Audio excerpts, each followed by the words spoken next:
On va donc parler des conisations larges ou des conisations hautes. Donc avec Patrick, on est super bien synchronisé puisque en disant ce qu'il faut faire,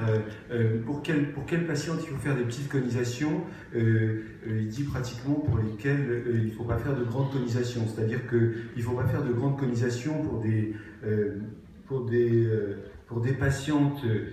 qui ont besoin d'une conisation mais dont on voit la jonction, ou des patientes dont on a des frottis anormaux sans avoir de certitude qu'il y a une lésion endocervicale. Donc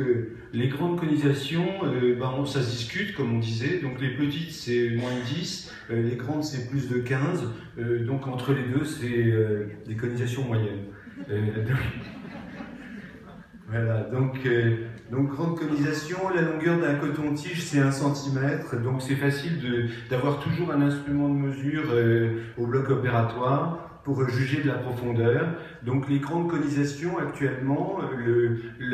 les indications qui persistent, puisque les petites conisations ça fonctionne très très bien, les indications c'est la suspicion d'un cancer invasif qu'on n'a pas réussi à authentifier sur la biopsie, comme l'a bien montré hier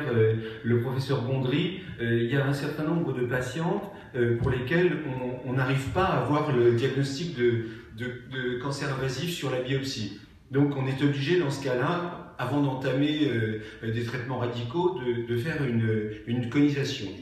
Les adénocarcinomes in situ, puisque vous savez que l'adénocarcinome in situ, d'une part il est glandulaire, et puis d'autre part il faut une marge de sécurité qui est plus importante que pour un CIN3,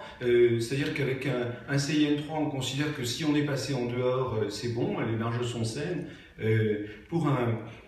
adénocarcinome, selon la littérature, il faut entre 5 et 10 mm de zone libre autour de la lésion pour juger qu'on est passé vraiment dans une zone saine, puisqu'il y a des lésions quelquefois multifocales qui font que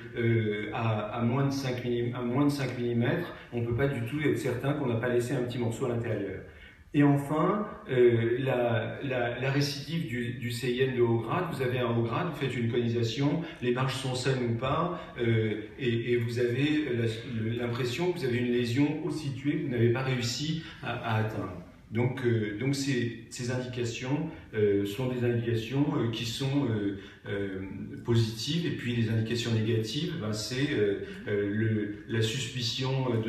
sur un frottis avec une colposcopie normale, donc suspicion de CIN